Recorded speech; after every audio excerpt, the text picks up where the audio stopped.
Hi, and welcome back to Publisher Nation, episode 2 of what we call season 2, the full slate of content leading up to Digital Book World 2020, taking place in September in Nashville, Tennessee, as well as a worldwide online event on September 16th. My name is Bradley Metrock. I'm CEO of a company called Score Publishing based in Nashville, Tennessee. We are very pleased to have joining us today on an episode focused specifically on scholarly and academic publishing, two leaders from the field. And I'm going to start with Kait. Kait, welcome to the show. Thank you for being here. Introduce yourself. Tell us who you are. Tell us what you do. Wonderful. Well, thank you so much for having me.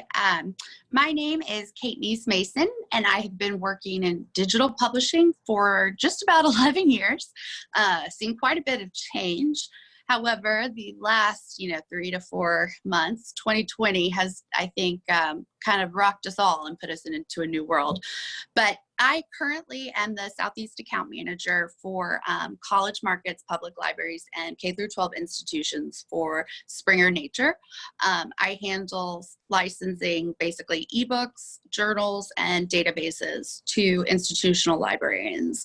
And so I love what I do. I'm kind of a digital publishing enthusiast. We could talk about file formats all day, but I think we're in a very unique time right now, especially with this pandemic we're experiencing in the quarantine, but it has really fueled online learning and just, the future of research in a scholarly perspective. And it sort of has a TBD to be written, but we are writing that right now. And I find that extremely exciting. Excellent. Thank you for that. And thank you for being part of the show. Of course. Our next guest is Rod Elder of Virtusales. Rod, say hello. Yes. Hi, Bradley. Thanks for having us. Yeah. Thank you, Rod. So take a minute. Tell us who you are. Tell us what you do. Yeah, so I work for Virtusales. We set up Virtusales in North America about 10 years ago, and it's been in the UK. We're actually our 20th anniversary this year, and we develop software for book publishers, and one of our major segments is scholarly publishing. So a lot of university presses and also academic publishers use our software to help manage their publishing processes to then make it available on platforms like Kait had actually mentioned in her intro. So, for us, it's really helping the scholarly publishers, manage their acquisitions and track their intellectual property and know what they can and can't do with that. So, for example, can they actually make it available on a platform? And that's becoming, more and more important because, as Kait mentioned, online learning is increasing. And so a publisher needs to maximize what they can do with their IP, and they need to know what they can and can't do with it. So, our software helps manage that process. And we're just happy to be here and talk through what's happening at the moment. Excellent. Thank you for joining us. And I would be remiss not to ask you about the webinar for scholarly publishing that Virtusales has coming up. Take a minute, tell us all about that. Yeah, so we're conducting a webinar. It's a directors roundtable for university presses. It's got Ellen Kadouche from NYU, plus Simon Ross from Manchester University Press, and Joel Kosiboom from Hawaii University Press. So they're going to be talking about 2020, how it's been going for them. Some interesting facts have come out from those discussions, and they'll be sharing those to just talk about the future and what they see and what they've been doing to survive 2020. Excellent. Yeah, and we will promote that in the email that goes out about this podcast. So thank you for sharing that. That sounds like a great resource. So I want to start off, I got questions for both of y'all that'll sort of frame this discussion, but I want to start off for whoever wants to take it. What is scholarly publishing? If somebody's listening to this, they're familiar with libraries, they're familiar with universities, they're familiar with some of these things that go on, but how how would you define scholarly publishing? What is it that makes it unique within the landscape of publishing, maybe to other types of things? Any thoughts on that? I think that'd be a good way for us to start. Sure, I can dive in here. Personally, to me, scholarly publishing at its core is very similar to general trade publishing in that it is a production workflow of taking content, vetting it, publishing, outputting it, and distributing it, disseminating it. However, in the scholarly context, it's research-based science, STEM, science, technical, engineering, medical, mathematical, as well as HSS, humanities and social sciences. And so it's taking, that primary research, that discovery, that science that is often used to educate, but also create new discovery in the future. And, it is a convoluted, researcher life cycle workflow, and it kind of does go full circle, but and I think that's where the industry is actually out of flux right now, and the market is causing or demanding, how is that research once it's published, disseminated? And I think it's a really unique time to actually contemplate those questions, especially as we're all virtual and working remotely, and some schools as well as organizations and businesses will be continuing to work remotely as we move forward past quarantine and the pandemic once that subsides. But it's peer reviewed, typically primary or secondary research that's used to educate, inform, and promote scientific discovery, or human HSS discovery as well. No, that's great. And so, well, let me just dovetail right off of that and just stay with you, Kait, and ask. That's a great definition, great sort of look into that, and well described. So what have you seen to be the biggest changes in maybe the particular markets you serve within scholarly and academic publishing, or the broader landscape with what this pandemic has brought? What's changed? What's different? What are the needs? Faculty awareness is what immediately jumps to my mind. I have to admit, I do wear another hat. I am an executive MBA student. So not only am I a scholarly publisher, but I'm also my end user.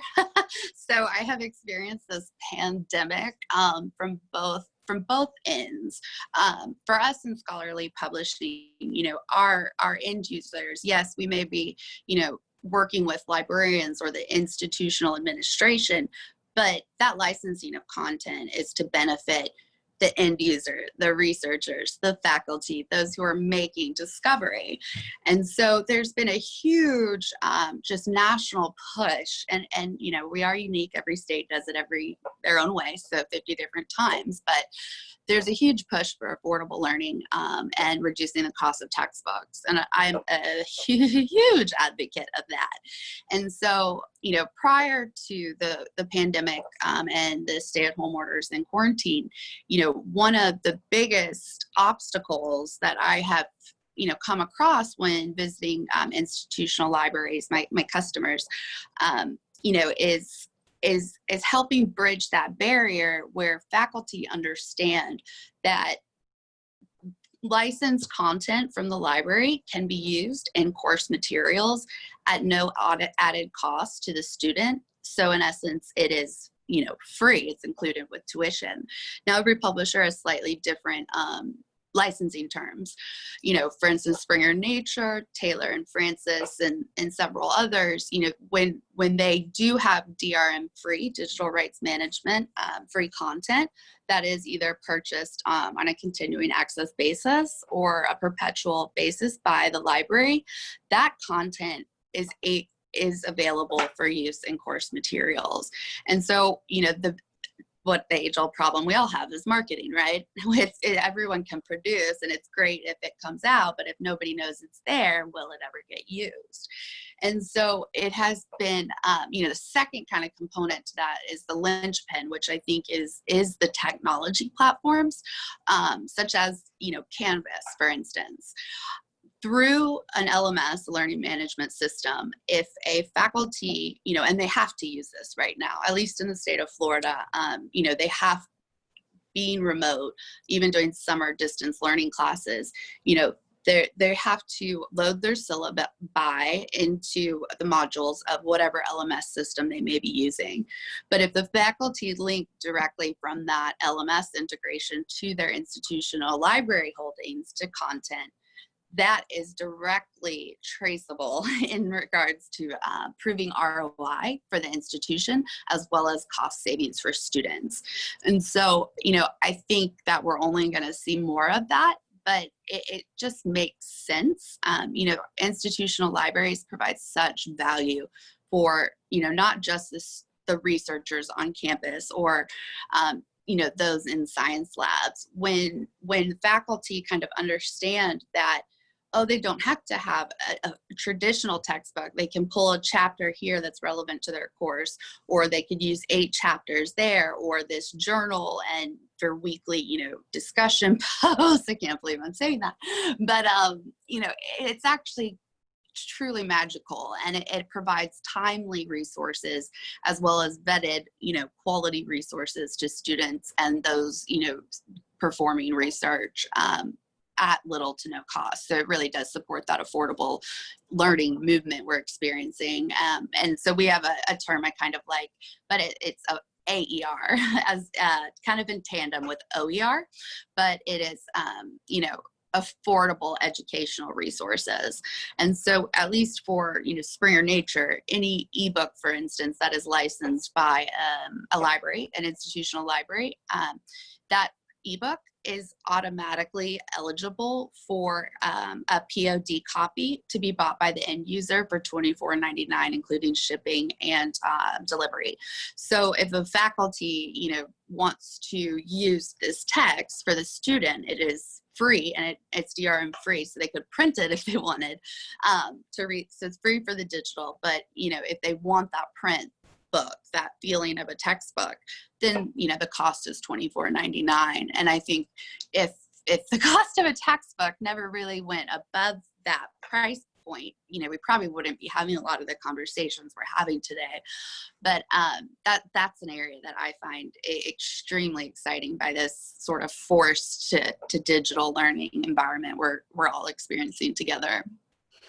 No, that's interesting. Yeah, so I appreciate you sharing all that, and I think that opens up a large can of worms, just how this pandemic will impact colleges and universities, like the actual existence of these institutions. I definitely believe that there's too many of them.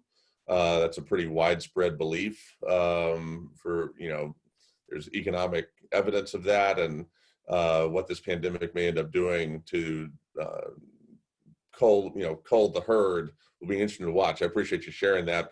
Rod, I'm going to switch to you. I want to ask you a similar sort of question. With the pandemic, the publishers that you and Virtusales have been working with, what are some of the challenges that you've seen that they've had to deal with their remote working conditions? What are some of the things that the publishers that are your clients, some of the challenges they've had to deal with regards to the pandemic and quarantine? So I think, touching on what Kait said about scholarly publishing, the other side of, that journals and research-based is also, they do topics that potentially trade publishers won't actually touch. So they will look at things maybe more at their local level for research and just history about things that maybe haven't been done. But scholarly publishing, where it also differs from trade, is actually, so on one side, it's super fast on journals. They're pumping out content. It's just like a continual. So some of our customers do journals and they do books. And the speed at which the content's actually produced is, miles apart. A scholarly book can take years, and they actually contract someone to produce something. Where on the journal side, it's really producing articles, content, pulling it all together, making it available on these platforms, like Kait mentioned. So there's like, both spectrums in terms of that. The challenge for scholarly publishing is really being able to track the content and be able to work with people remotely. A lot of our customers, whether it be Hawaii, they may be funded by the university themselves. Some of them are independent, so they are a university press linked to a university. So some of them will sort of operate as a standalone business. Others will operate on grants. And so sometimes their reason and rationale for doing a book is different. It's not about making a profit all the time. And so it's about really the content being produced. Now, in saying that, the challenges with that is that they don't always necessarily have control over their funding. So some of the things is how much are they going to get for a budget next year in terms of their publishing program, and so it's a challenge. There's hiring freezes that a lot of them are facing. And at the same time, they've still got a huge publishing list that they're trying to output. So what we're finding is they're having to do more with less people. I think that's the basic situation right now, and they don't know where they're going to get more people. And so one of the things is publishing is notoriously slow at changing processes. They have the same meetings that they've had forever, and they bring out their printed sheets of acquisitions and statuses of projects. And what we're finding now is a lot of publishers working remotely are actually adopting process changes to make them much more efficient. And so using, just like online learning platforms, are actually using online software to help manage the publishing process. So these are, instead of touching something with production or a digital asset or sending metadata to Amazon or to various retailers in a manual process, they're trying to automate a lot of this so that they don't have to have people sort of just doing duplicate tasks. So that's something that I think is really important. They're trying to just improve their processes so they can keep producing the same number of publications each year with less people. One of the things that intrigues me about university presses is how there's a couple of different models, and I don't think university press folks consider it this way, but this is sort of how I think about it, where you've got some university presses that are totally subsidized by their university. They're a loss leader. They lose money. They're designed to lose money. It's a marketing device, perhaps. They publish for prestige reasons, but the operations of the university press lose money. Then you got other ones where the operations of the university press just breaks even. The charter is basically, look, we're going to make some money, but we're going to spend some money, and we just need to be sort of cost neutral to our parent organization. And then you've got ones that make money, and they're supposed to make money, and the universities come to expect them to make money now. And it's really interesting. I thought that was an interesting dynamic before all this pandemic stuff. I really think it's interesting now because, as I was just alluding to, there's going to be a lot of pressure, certainly here in the United States, on colleges, and you're going to see, some of them go away soon for a number of different reasons that sort of fall outside the purview of this. What are your thoughts? I'm curious with Virtusales. I would have assumptions I would make on this, but I'd love to just hear you talk about which ones are generally your best clients, and which university presses, what type out of the three I just described usually make their way to you and make best use of what Virtusales provides. It's a good question, and all our clients are our best clients, and Yes. but they do have but they do have different mission statements, absolutely. And I think some of that will look at how important profit and loss estimate is for example, at an acquisition. So when they're deciding what title to go with, if they are, really have a budget strain and they need to make profitable decisions, that will influence the publications that they actually go forward with, because there is a cost to producing good quality content. And I think just because it's makes money doesn't necessarily mean that it's good content, just in a certain thing. It's really, but so for us, it's the ones where they're trying to really they want to manage their acquisition costs. So how much will it cost to peer review, to produce this book? How much will we have to pay the author? Do we have to pay them in advance? When do we have to pay that? How long will it take to do the publication? And then tracking that whole process. So every publisher has to do the same things. That doesn't change. And it's just, do they have, extra hands to pass the work along, or do they have to find a more automated fashion? So, any publisher, like our biggest customer is Oxford University Press, and our smallest would probably be Syracuse University Press, perhaps. And so they all have to do the same thing, and it's just that some have more resources to access than others. But it's very interesting. But they all have to track permissions. We're doing a project at the moment for a big university press, and their whole project is purely about tracking their rights.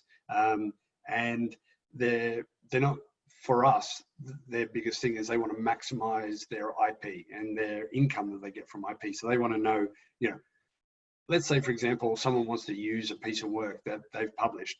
If it takes the licensing person at the university press days to try and undo a contract to find out what they can and can't do with a piece of content, if they don't sell it for more than $5,000, they've probably started to lose money even looking at it. So being able to find information about content that they own, what they can and can't do it, and making it accessible, because that really does limit what publishers do. So all sorts of publishers are using this, and I think it's interesting, the different challenges that each one has. It's funny that you would mention that as well. I remember being a student in college in Nashville, and the institution I was a college student at, I won't go into the whole story, but basically I asked the university at one point for the ability to use a particular image that was in a book that they had published. And guess how long it took them to give me the answer on whether I could use that or not? Forget the price, forget any economics of it. Yeah. How long it took for them to answer the question? It's probably months. I'm going 6 months. Yeah, the answer is they never answered the question. Yeah. They could never figure it out. Yeah. Who actually owned the rights to the image. And they tried actually quite a bit. They could never figure it out. They just said, I'm sorry, we can't do it. I mean, the simple thing of that is just really about the workflow. And if they don't have good workflows and they don't have things set up, so, what you want to have is information ready to hand. The author gives you the rights that they've acquired, what images they're using, what they can and can't do with it. But as a publisher, if someone wants to reuse that content, they need to be able to find that information immediately, click on a button, say, what can I do with this page 22? Is there anything that I can and can't do with that? Because someone wants to reuse it. If it takes them, if they have to go to a filing cabinet and get that contract, or even if they have to go through a contract, that's a problem. And so making that information readily available, because sometimes it's not a lot of money. It could be $100. So it needs to be really snappy and fast to find that info. Well, and I'm glad you're helping them with that, because in this particular situation, this university has a person whose job this is, and even she couldn't. She just said, I don't know, and I just thought that was one of the most atrocious things I'd ever seen. But that's a separate story. I want to close. This has done a good job sort of painting a picture. It's what we wanted to do, is paint a picture, sort of the current landscape of scholarly publishing. I want to close, and Kait, I'm going to start with you and then go to Rod, just by asking the question of tomorrow, is July 1st. So we start in the second half of 2020. What, give me one thing that you either hope to see within the realm of scholarly publishing over the second half of the year, or that you expect to see. Well, I always like to start on hope, right? Positive. I hope to see, I guess the institutional administration embracing digital learning, and really maximizing the value of existing resources that have already been licensed and available. Spending additional funds when you already have content, they may not know they even have it, is my point. So I hope there is more presence of library resources in the classroom. What I expect is, I think the fall is unknown for a lot of institutions right now. Enrollment is a big question. That's typically how institutions are funded. It's a big portion of their revenue. So and this is, something I've learned from just being in the industry, but when, there's a tuition freeze or a cut, that's taking operating budgets from the institution, which usually faculty and libraries are the first affected. So I do anticipate, there probably will be further cancellations of library and journal licensing deals to some extent. The big deal, University of California, or the California state system, has been pretty vocal about how they are approaching that there. So, I think we're going to continue to see, community engagement and sort of, user-led industry pivots and movements. And I do think for the better, but I do think, it won't be BAU, that's for sure.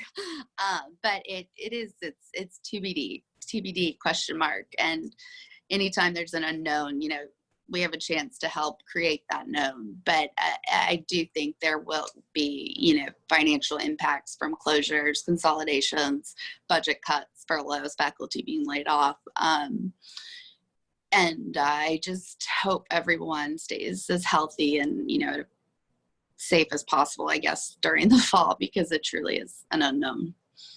Sure. Yeah. Excellent. Thank you for that. Rod, same question for you. Give me something that you either hope to see or expect to see in the second half of 2020. What was really interesting from a conversation I was having with a director recently was, just what they were saying about how important their backlist is, actually. And it sort of, along with Kait, what she said about, looking at the content that's already available. And I think a lot of them have all this big bucket of information and publications and data that they can use already. And they just need to be more efficient at using it. I think one of the other challenges is, as Kait alluded to, BAU, business as usual, is not going to be the same. So the way that content is adopted by universities is going to change. So they're not having the exhibits that they always went to when they, showed their content off to faculty. So it's how do publishers reach out to people who are making decisions about what content their students are going to study, and whether it's on a platform, and then how do they get that to that end user, whether it's through a platform like Springer Nature offer, is it through audio? That's the thing is, we a lot about, me personally, I'm a huge audio user. I consume audio, probably triple the amount I have time to read because I can use it. So the thing is, like, some of the things which a lot of publishers never used to look at, especially in scholarly, in terms of audio, is now what format are people consuming it. So I think it's just making sure they've got the rights to do different formats, but to them exploring new distribution options for content. So, I think they're the main things. They've got the content. It's just how do they become better at, sharing that out and disseminating that to the end users. Excellent. Yeah, so that's great. Kait, Rod, thank you both very, very much for being part of Publisher Nation. episode 2 of season 2. We appreciate you taking the time. Thank you. Thank you for having us. And I enjoyed your commentary, Rodney. I thought that was very well said. Yeah, you too, Kate. Thank you very much. For Y'all Publisher Nation, season 2, episode 2. Thank you for listening or watching if you're watching on YouTube. Until next time. Bye, all.